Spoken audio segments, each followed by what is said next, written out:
Assalomu alaykum azizlar. Men Abdullajon Abdufattohovich, Avtowest School innovatsion avtomaktab asoschisi.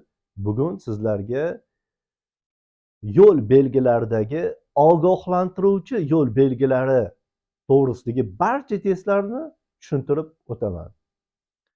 Bugun sizlarga yo'l belgilarining birinchi guruhi bo'lgan ogohlantiruvchi yo'l belgilari to'g'risida 37 ta test, aynan ogohlantiruvchi yo'l belgilari bo'yicha 37 ta testni tushuntirib beraman. Birinchi savol: qaysi belgi shlagbaumli temir yo'l kesishmasiga yaqinlashayotganlik haqida ogohlantiradi? Yo'l belgilaridan 4-chi belgi, mana bu belgimiz shlagbaumli temir yo'l kesishmasiga yaqinlashayotganlik haqida ogohlantiradi, bildiradi. Mana yashil bo'ldi.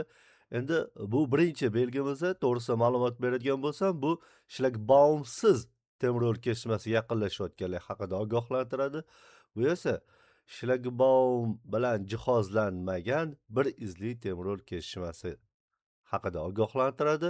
Bu svetofor tartibga soladi, svetoforga yaqinlashish haqida ogohlantiradi.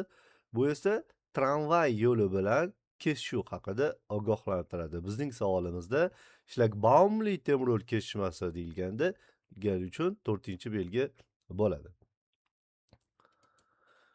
Ikkinchi savol: ushbu yo'l belgisi nima haqida ogohlantiradi?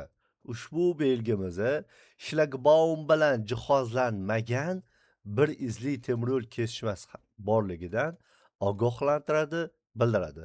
Juda ko'p o'quvchilar bir izli deb sirazi birinchi javobga to'xtalib bosaveradi, noto'g'ri bo'ladi. Bu yerda javob chala, to'liq emas. Bu yerda to'liq javob ikkinchisi bo'ladi. Ya'ni shlagbaum bilan jihozlanmagan, shlagbaum bo'lmaydi. Ana o'shanda bir izli temir yo'l kesishmasi belgisini haqida ogohlantiradi.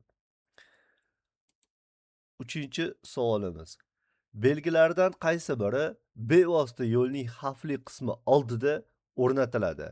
Yo'lning xavfli qismi oldiga o'rnatiladigan belgi 5-chi belgi. O'zi savolni mazmunini aytadigan bo'lsa, bu belgilar hammasi xavflilik haqida ogohlantiradi, lekin savolni mazmunida e'tibor bergan bo'lsangiz, bevosita oldida, misol uchun xavf-xatarni shundoq oldiga yaqinida qo'yiladi. Qaysi biri deb aytilyapti. Mana bu yuqoridagi 3 ta belgi, uchburchak shakldagi belgilar, bular xavfli joydan aholi punktlarida 50-100 metr oldin, aholi punktdan tashqarida esa 150-300 metr oldin o'rnatiladi. Xavfli qismi oldiga o'rnatilmaydi.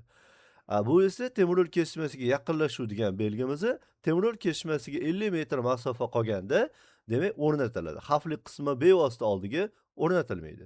Demak, mana shu belgimiz shlagbaum bilan jihozlanmagan temir yo'l kesishmasi belgisi, bir izli temir yo'l kesishmasi bevosita xavfli qismi oldiga o'rnatiladi.